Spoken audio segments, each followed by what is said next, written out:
esteemed guest Jay. So really just want to kind of keep this as a casual conversation here, and we will have time for questions, but if there's something really pressing in the middle of this, raise your hand or just shout it out. So, this is a casual conversation with people that want to learn more about, how there's a lot of amazing disruptions in the industry. And actually, I'll tell the story of how I met Jay. I was in San Francisco 3.5 years ago, 4 years ago, something like that. And I was familiar with the first company, well, one of the first companies that he started, and met him through a friend at a bar, as one does in San Francisco. And I said, oh, why are you here? He said, I know, Rick Webb. I said, oh, hold on, are you that doctor guy? Like the guy that's like totally changing healthcare? And he kind of looked at me skeptically as he is right now. And so, and it's like, yeah, so, and we've been friends ever since. So there was that. So when we were really envisioning the SMART series, the things that we were looking for in guests were people that were doing things a little differently, similar to the way that Sailthru is looking at things differently. Whereas big data is very, daunting and, impractical. Smart data really allows you to take action on that and make informed decisions to each customer. And there's a lot of parallels between the way that we're approaching these things and Jay is approaching both healthcare and to this extent HR. But let's take it back to how many years ago from you graduated medical school, you left, and instead of going, to after residency, you came back to New York because you were here before, home in Baltimore, and then what? Well, let's see, I did a residency in pediatrics as well as preventive medicine at Hopkins. Did my peds at St. Vincent's, which is unfortunately condos. But anyway, that was actually sort of one of my first sort of realizations that healthcare's kind of screwed up. They were like an institutional hospital that was $600 million in the red. And due to sort of mismanagement, I just sort of researched it and found out what's going on in the healthcare system, just like the healthcare economics, how doctors are paid, how hospitals are paid, and just realized like things are pretty backwards, So did my residency, my second residency down at Hopkins, and I worked with Ralph Nader. I worked, with a guy named Peter Provenos, who's the gentleman that created the concept of the surgical checklist. So, like, the things that you have to check off. So, like, cut off if you're amputating the right leg, don't amputate the wrong leg, right? So, it's sort of that safety stuff. But anyway, that was an interesting situation for me because that was whenever I really learned how to, like, look at healthcare as a process, And you really just have to, like, design the process. And if the process really isn't designed, it's sort of going to design itself in a really bad way. And that's sort of what happened with healthcare. So I started my own practice, moved back to Williamsburg, and designed a site and told the world what I was all about, my philosophy. And said, if you're interested, make an appointment here, and that would bring up my Google Calendar. You could click on, you could tell me your symptoms and your address. I'd do a house call. And we'd follow up by Skype or email, and you'd pay me via PayPal. So it was about $100 to $150 a visit, depending on the time. It was just really simple. I just kept it within Williamsburg and Greenpoint, targeting like the uninsured of the neighborhood. And there were so many of them, unfortunately. The creative types. So you basically were trying to foster that personal relationship with each of the people, whether you did it similar to how Sailthru does as well. But what did you find? I mean, how did you get the word out? How did people start to hear about you? Well, I got 7 million hits in the first month. Was it the New York Times article? It was Gawker. Oh, right. There was a photo, y'all. You can trace everything to Gawker, I think. And, but it's actually a great story. I think it was, like a young house call doctor using the internet. And what year was this? This is 2007. Okay, so way before its time. Yeah, I mean, in healthcare, it's still before its time. It's like healthcare is always like 15, 20 years behind their culture. Yeah. Why do you? I mean, I have a couple of reasons why I think so. My background is actually in biology and genetics too, so we've geeked out many times about these type of things. But why? Why do you think it's so behind? Well, doctors are just, there's no real incentive for them to do anything differently. They're sort of fat and happy. Do you think all the new doctors are the same way? Is it the organization that's causing this? Is it just like the stagnant industry, or are they incentivized differently? It's just the politics of it all. I mean, the federal government decides and defines how doctors are paid. And they're paid by office visits and procedures. So the more office visits they can do, the more procedures they can do, the more money they make. So they profit off sickness rather than health. And, you know, I think that's absolutely backwards. So if we could change the political scheme of things so that doctors and hospitals are paid based on, you know, your health, that would significantly change the cost of healthcare. And that's what you're doing with Sherpa. I mean, give us a... Well, sort of. I mean, we're But it's still a focus working on within the health. system. And like, if you Absolutely. look at the site and just, you know, talking with you, you're really focusing on health and the personal relationships that you have with each of the customers and fostering a community. Whether you use that word or not, I see it as a very close-knit, tight-knit group of people that are like-minded who are trying to really focus on health and do the right thing for each individual patient. Yeah, I mean, so basically what we do is we have a group of doctors. We work with companies to make healthcare, just to reimagine healthcare and how it should be delivered. And we just want to make it more accessible, more affordable, and just more appropriate. So, give us the background. Like, I don't want to assume that everyone here knows what Sherpa is. Yeah, so basically we have a group of doctors here in New York City that we've hired to work exclusively for us. And whenever you're in a bind, you know, one of our clients is Tumblr, for example. So a Tumblr employee is in a bind. They either give us a call or shoot us an email. And we'll basically try to solve the problem. 70% of the time we do over phone or email. And then the rest, we have about a group of about 100 doctors here in the city that we think are great. You know, they're doctors that are like, they have wonderful personalities. They've often come to us because they've read about us and they're like, wow, this sounds really fresh and new and good. And so, you know, we will organize next steps for you. So, I'll give you a story. So last week, there was a gentleman that contacted us for, there was like a new onset of back pain, like a really abrupt sort of onset. And we were thinking, well, you know, it's maybe just muscular pain, but the thing that we're worried about is a pneumothorax. And a pneumothorax is like a hole in your lungs. And it typically happens with young, tall males.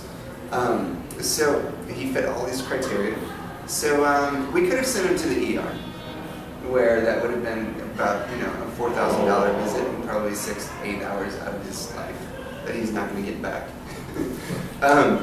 Could have sent him to the urgent care center. That would have been probably about $600. But when you think about what doctors do, they ask questions and they get at a potential diagnosis. And then they do a test. Sometimes that test is a physical exam. But most of the time it's like an X-ray, a lab test or something like something objective, you know, that can hold up in court, really. It's true. So what we did, we just, you know, asked some more questions. We were afraid of a pneumothorax, so we called up our radiologist, sent him to the radiologist. We had the results back within a half an hour. It was negative. And we turned a potential $4,000 ER visit into a $40 chest X-ray. And saved a ton of time. A ton of time and just a ton of headache and, you know, bills. And the interesting thing about that is the insurance company never sees that, right? So they basically see the $40 test and they're like, where did this come from? But we're not going to bother with this $40, you know? So, you know, for example, when Tumblr came on the year before us, they had about 90 employees at the time. They had about 80 ER visits the year before us. And this past year, we sent 2 people to the ER from Tumblr. That's great. So all of a sudden, their company looks super healthy because they're basically using like healthcare appropriately. Not only it looks super healthy, the amount of savings that you're doing for Tumblr, because the employees are then not spending 7 hours in the waiting room, and even an urgent care takes, it's not that urgent, as we all know. So how do you work with businesses that, you know, Tumblr is one of your clients, you have, you know, a ton of other, Percolate I know is one, you have a ton of New York clients and others as well. How do you work with them, and what kind of, just give me the 3 big benefits of, besides, I mean, it's probably time, money, and I don't know, getting to work with y'all, but like, what do you see as the 3 benefits or a few benefits to work together? Well, I think the biggest one is, I mean, most people don't, most companies pay for health insurance for their employees. They don't really, it's not money out of their pocket oftentimes. So for employees, I think it's more about the time and the pain in the ass factor. You know, it's like we can avoid a lot of that stuff. For companies, it's like we can go in and if we you know, sort of change your healthcare strategy and get you the proper health insurance, we'll save about $1,000 to $4,000 a year per employee just from getting you the right insurance. Now, what does the right insurance look like? Well, for a company like Sailthru, it's typically a high deductible plan, say a $2,000 deductible, so it means that you have to spend $2,000 before traditional insurance kicks in. You being the employee. Well, that's what's interesting. So that's traditional. People hate that because it's like out of their own pocket. They step into an abyss of healthcare. They have no idea what it costs. It makes you scared to go to the doctor because you know it's going to be until you get $2,000. I'd rather just sit it out and flip because I don't Yeah, and you might your doctor might tell you need a brain MRI, for example, because you have headaches or something. And if you go to one place, it's $600. If you go to another place, it's $1,600. It's the same thing, you know. Yeah. So I mean, so basically, what we sort of prescribe for health insurance is a $2,000 deductible traditionally, and then we say to Sailthru, for example, give each of your employees a $2,000 smart debit card that they can use for healthcare expenses, and that is traditional. It's like typical, like pay-as-you-go. You know, at the end of the year, whatever you don't spend as an employee goes back into Sailthru, for example. So we know that only about 15% of people are going to spend that $2,000. So the vast majority of it goes back to the company. So the way companies save money is by high deductible plans have a lower premium, and then it's truly pay as you go, and it goes back in your company tax-free, whatever you don't spend. So you're incentivizing the employee to say, you know, you don't have a deductible anymore. If you're sick, go be sick. Like if you're, if you need to go use the doctor, but we want to make sure, and then if you don't, it goes back to the company. Yeah. So it's just really. And then come to us first. We're your point people. To be like, all right, just sit it out, it's fine. Or, you know what, I think you do need to see somebody. We're going to call up Dr. Sun, our neurologist, and get you in tomorrow. So are you the triage between, there's still traditional healthcare that your company, Sherbrooke, goes and negotiates that's great for, for all the employees. But you're the first line of defense. Like we go to you guys and say, help, I've fallen out that window, which I really don't think I would be calling it that. But help, I tripped over my high heel, which would in fact happen. That would absolutely happen. That is absolutely happen. Do I have a broken ankle? Do I have a sprained ankle? What should I do right now? That's a great question. Yeah, so what we would do in that case, for example, is ask you some questions. We'd probably ask you to snap a picture of it. And what's going to happen is you're going to go to the doctor. They're going to ask the same questions, and they're just going to go straight to the X-ray. Okay. So we'll just order an X-ray. And then it's free for you to come to us. And the providers that I can go and get the X-ray at, so it's probably not we'll order it by the time you get there. It's done, and then it's read 10 minutes later by the radiologist there, and they just give us a call up and say, hey, it's fine, it's not. One thing that you've always really done very well is making that data accessible to each individual patient. That's the data accessibility is something that we see here at Sailthru is huge. Walk me through a typical cycle. So I've called you, I've sprained my ankle. It is in fact broken because it was a really bad fall, y'all. And I say it's broken. Then do I have all my records? Do I have my X-rays? Like, am I now in control of my healthcare more than I could be before? It's sort of like asking Facebook to integrate with like a handwritten note. I mean that's the 80% of healthcare still runs on handwritten notes. Yeah. Right. So that's it's a problem in a lot of ways. Mm-hmm. But as a physician, it's kind of interesting because the older the information is, it's less valuable to me. Yeah. Like if it's 2 years old, like it's not that interesting. Now if it's 2 weeks old and it's about like the labs you got 2 weeks ago, absolutely, that's very useful for us. Like that's not the problem we're trying to solve. Like sort of, it's literally impossible. There's no. It's not a data accessibility problem. No. It's more of you. But it changes though whenever, for example, if you go see a doctor and you're in there, talking to the doctor, you forget about 85% of what that doctor says. It's just stressful. It's it's just the doctor's using jargon. Maybe he or she's not the best communicator. So what I think is interesting is like every time you talk to us, it's all documented. You can just log in and see the whole stream of conversation, and so you can remember everything. It's really crystal clear about like what you want to do. and what your plan is. So for a patient or consumer, you're completely improving that experience. How do you differ from something like One Medical Group, which is it's like a yearly $200 subscription, $250 a year, where you go to a specific office that works with existing insurance? How do you see Sherpa as different from that? Well, I think that's a great service. We recommend that. Sometimes, if you're the type of person that goes to see the doctor like 4 or 5 times a year, I mean, it makes sense. Yeah. They're trying to solve a primary care problem and its accessibility. But I think we're very different because our primary goal is to just keep you out of the physical healthcare system as much as possible until you need it. Their primary goal is to make money by the office visit and the subscription model.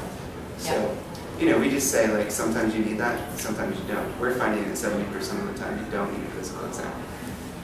One thing we talked about, we chatted a bit earlier, is around kind of changing the standard experiences around mental health. Can you talk a little bit about how you're testing some different things out?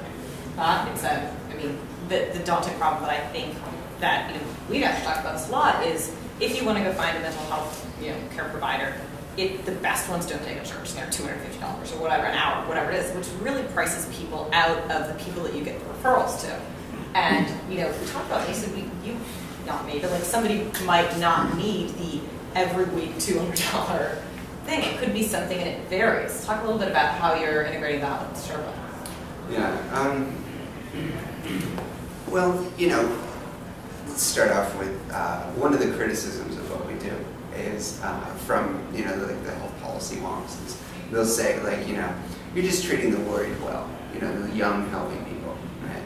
And I think that's interesting because I think everybody needs access to healthcare, and 30 to 40% of this demographic actually has chronic health problems. They're not like diabetes and cancer and heart disease like old people. They're more like depression, anxiety, Crohn's disease, irritable bowel, asthma, that sort of stuff. So one of the big issues in this demographic is mental health. One of the challenges in mental health is it's really expensive, and finding a good therapist is sort of like finding a good husband or wife. You really have to connect with them really well, and you really have to understand their strengths and weaknesses, right? So what we do, we just actually are in the process of hiring. So we're only about a year old, so we're in the process of hiring right now. He's starting in just a week. A doctor of psychology. So he's going to have a chat with people and figure out what they need. Sometimes people need like a 15-minute conversation with somebody they can trust, and that's going to be like, okay, I'm fine. I'm not going to go crazy. Sometimes it's my boyfriend just broke up with me, and I need somebody to chat with twice in the next 2 weeks, just to get me through the situation. But sometimes things are bad, and you need somebody really special for a significant amount of time. So basically what we're doing is, the current process is right now, if you need a therapist, you're asking your friends, or you're going to a list on the internet. That's a really bad way to do things, because your friend might have an eating disorder and you don't. So anyway, we're just matching you up as best we can with the right mental health professional. And also, really questioning the need for that, 50-minute weekly visit and the expense of that, because sometimes it's a 5-minute every other morning phone call, So we're just exploring what that means. You're really personalizing all of these experiences the way so that each person is seen as an individual. Mm-hmm. And I think that that's something that has, really been lacking in healthcare. But that's also the challenge for us, because this is such a human-powered service, and it's such an emotional service for people. And it's not like we're a consistent product like an iPhone. You can't. It's just you're not going to get a consistent experience, and it depends very much on the connection and the emotions that people have going through these situations. And it's a real challenge. But I'd argue that that's kind of what consumers are looking to these days. There's so much information out there, and it's daunting. It's sifting through what's really relevant. And that's something, and it's a service that we provide, being able to provide that information to the right person at the right time. You're doing that in real life, tangible examples to better our health. And I mean, if you argue the way that medicine started, look at it how it wasn't 100 years, started way 400 years ago, but you received that same level of personal care, and your doctor knew you. They knew that that's Jay, he has asthma, he lives 2 doors down from the Browns, and I'm going to treat him this way. You didn't have to wear the bracelet saying you have a penicillin allergy, because the doctor knew. And I think you're bringing that back into the latter day in a systemized, scalable way that has an end result that betters both the company, betters both the individual. I mean, that's what I would. 100 years ago, only 10% of doctors graduated from medical school. Just gonna throw some stats at me. Isn't that funny? Look at that, 100 years ago, you were still negative however many years older than me. Throw that right back at you. I know, exactly. There's a question back here. Yeah, I have a question. I don't know if I can ask right now. Yeah, of course. Sure, We're going to go to that part. Right? So I think you're kind of a celebrity, right? Like a startup and communities, right? So how do you think that your patients feel comfortable? How comfortable they are telling you their health or mental problems? Because the next day they might run into you, right? That's interesting. First of all, I don't practice anymore. Yeah, that's I'll just stop there. I've hired doctors that practice, right? As a practicing physician back in the day, I thought that was really interesting to be part of the community, because you'd walk down the street on Bedford and people would be like, "Hey, doc," or you'd be in like the same bar with the guy that you saw the day before, and it's just. I always thought that was really nice. I mean, I thought people looked at me more of like a friend that was a professional and could help me, And I think back in the day, that's what doctors were in a lot of ways. They were part of the community, and it's an uncomfortable, weird, relationship to have with people. But that's what you buy into whenever you're a doctor, So, yeah. I'm curious the legal genius who may be partnering with you, because some of the stuff that you're implementing, which is so great about it, is obviously there's a huge risk given what's happening now. The documentation aspect that you're talking about, the fact that you don't require somebody to go and actually necessarily see a doctor. Without giving away your entire strategy, how do you... It's actually really simple. Yeah. First of all, we have a very low threshold to send you to BC. Number one. Number two, our malpractice insurance is a fraction of what a traditional doctor's malpractice is. Mostly because malpractice, you have to understand that malpractice stems mostly from botched procedures. Right? We don't do any procedures at all. Everything we do is highly documented. There's a big paper trail. Every time somebody calls us, it's there. Every time somebody reads the email with a timestamp on it, everything's super documented. Now, remember, 80% of healthcare is handwritten notes, right? And also the thing is, we're super accessible. So if you need to give us a call, we're going to answer the phone, right? So our malpractice insurer looked at all of those things and said, actually your risk is extremely low.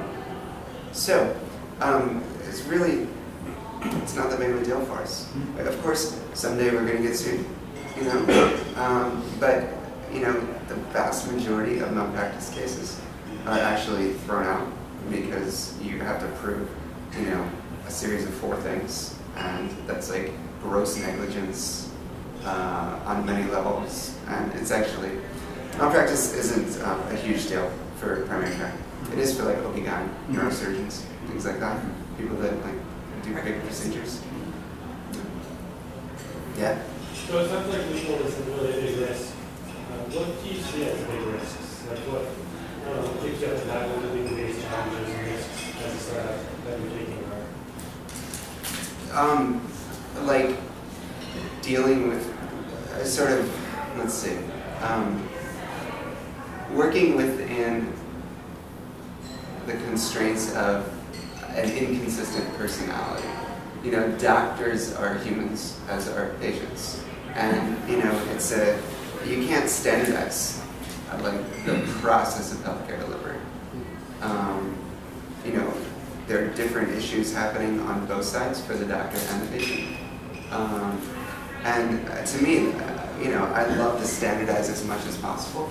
So the way we've done that is we've created like templates for history gathering. So if you come to us with a sore throat, everybody's going to get the same questions, so that we, can basically learn about what the right questions are.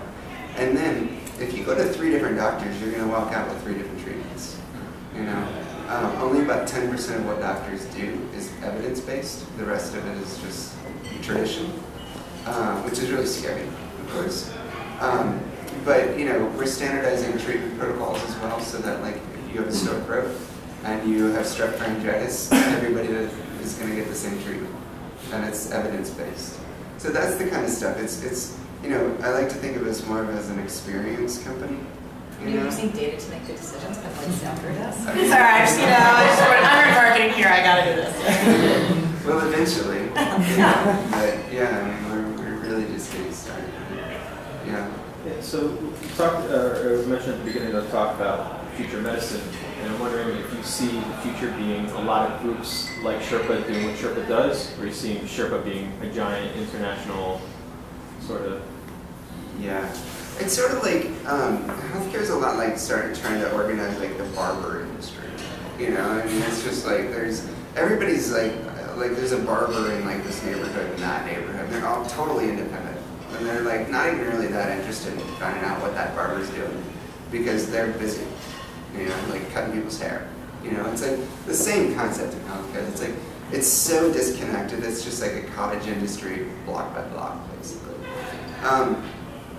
I see this being I'd love this to just play on the fringes, but very much influence policy, saying like, hey, this is like working, people love it, and it's decreasing costs, and it's increasing sort of happiness and experiences that people have. But healthcare it's a political beast, and I just like to create a service that makes people happy. New York's the 7th largest economy in the world, and 20% of that is healthcare, right? So if we could just be amazing here in New York, I'd be super happy, but we'll see where it goes. Gotta be humble in this situation. Yeah. So how do you compare yourselves to like a traditional primary care physician?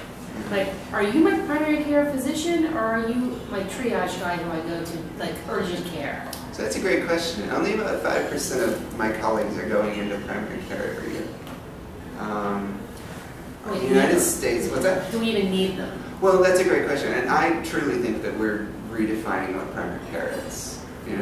About 75% of doctors in America are specialists, 25% primary care.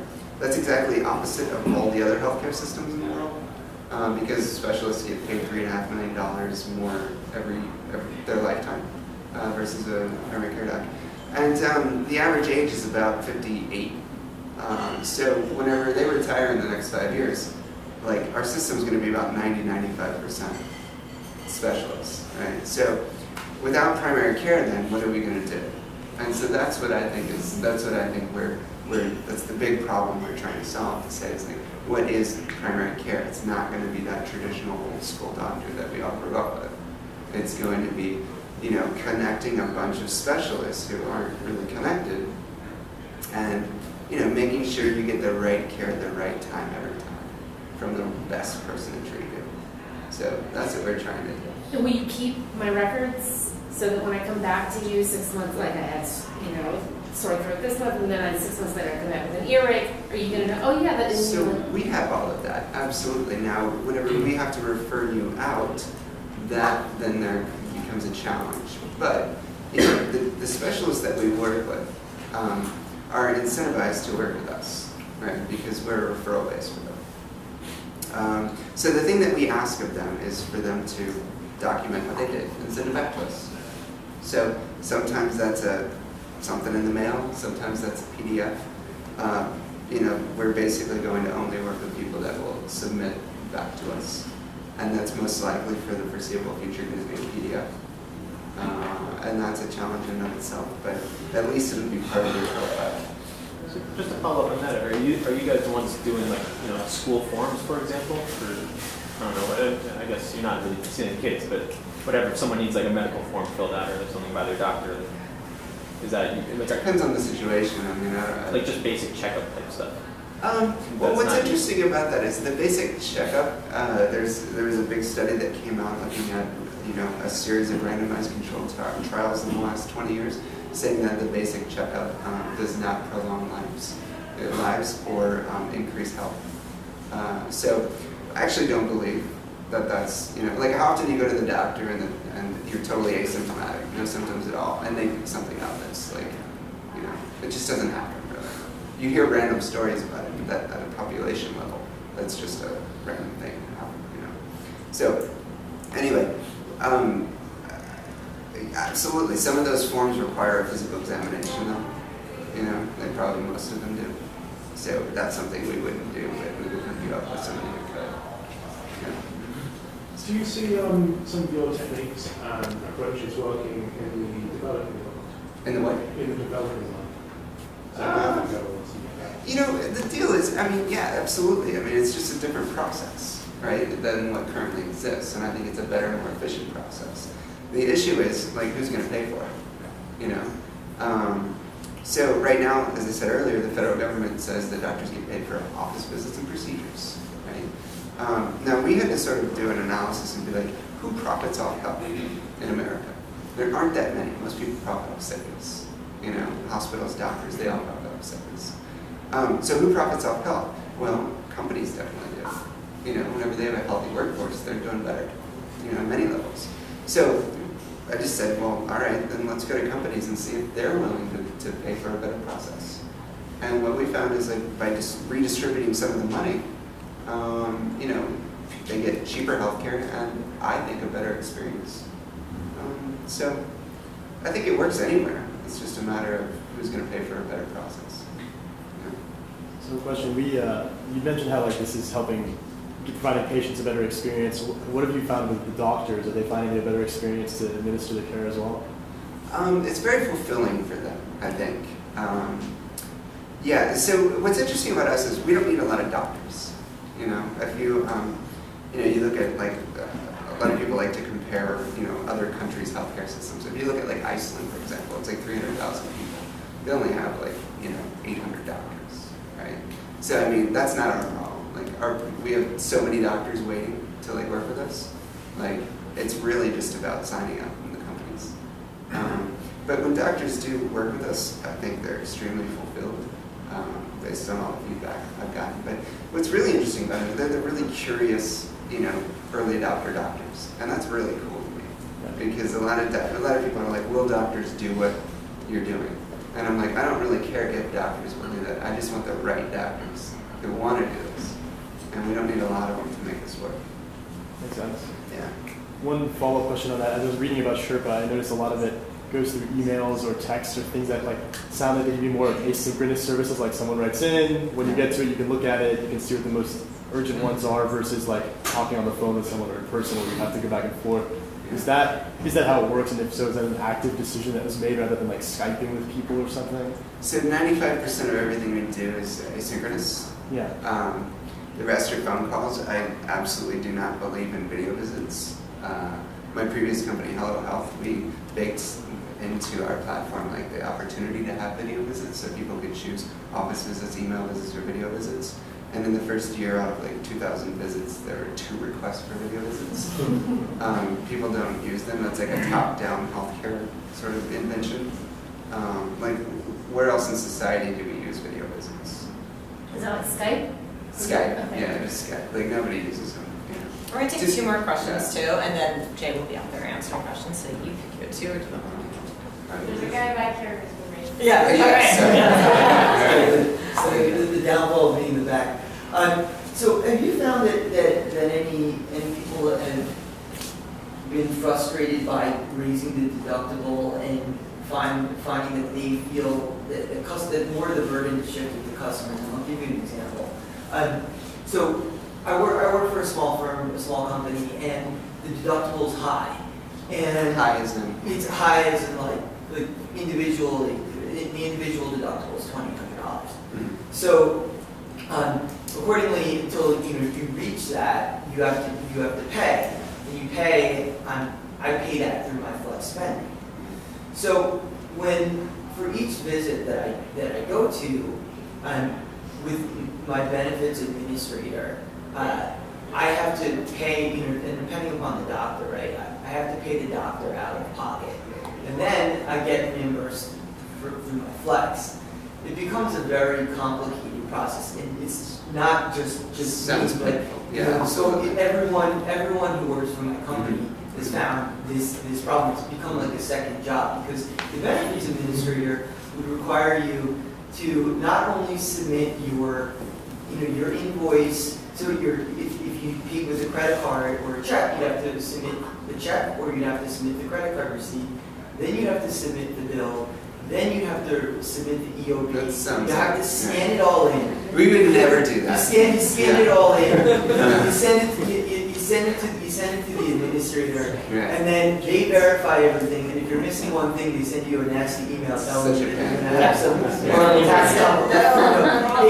And my point in saying it is it's become a very frustrating process. Absolutely. Yeah. Because it so shifted the burden onto the customer. A couple of things. First of all, your plan is going to be illegal next year.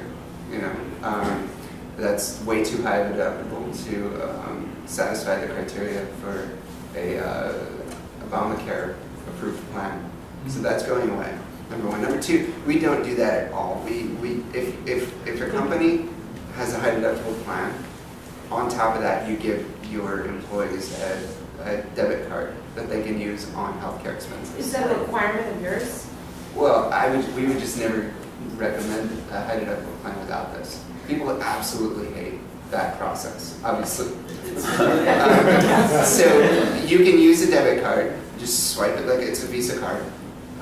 You can't, if you do try to spend it at a Victoria's Secret, we get an alert. You get an alert as the CEO of the company.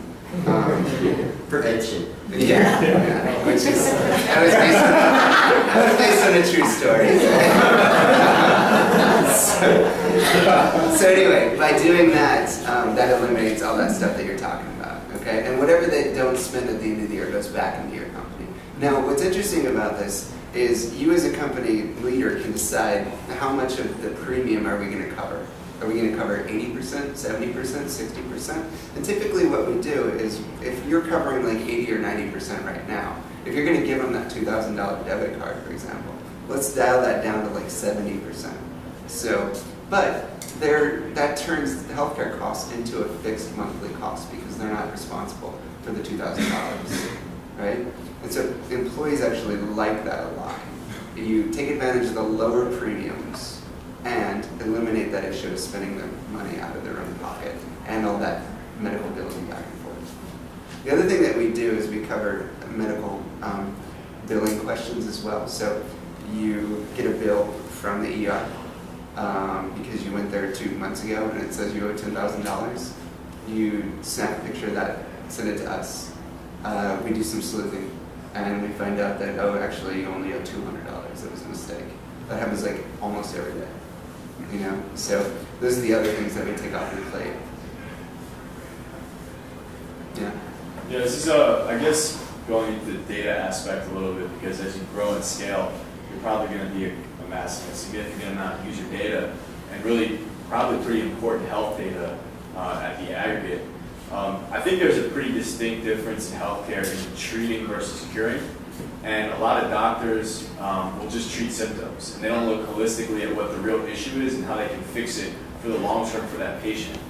Do you have a plan about how you can proactively approach curing and using data at the aggregate to, I guess, notify patients or improve the healthcare process and ultimate effect for each patient individually over time, so that you are either preventing or curing bigger picture problems versus just treating little symptoms as they come up? Well, it's very interesting because maybe the best way to say that is, I believe there's a huge difference between medical and health. And doctors are great at medical, horrible at health. And the vast majority of the issues in our culture are health problems, not medical problems. So in reality, like, you know, like stress and anxiety, things like that, you know, what would we do? Give you some sort of, you know, anti-anxiety pill. But in reality, it's like, you know, there's serious issues at your job, serious issues in your marriage, you know, things like that. Those are real weird, difficult human problems for doctors. You know, I literally got one lecture in behavioral modification in medical school. You know, that's a big issue, right? So what we're trying to solve are, like, when something goes down with you and it's a doctor that can fix it, like, we're gonna fix it. If it's something else that's like doctors aren't really great at, we're going to connect you with the right person to do that, you know, to help fix you.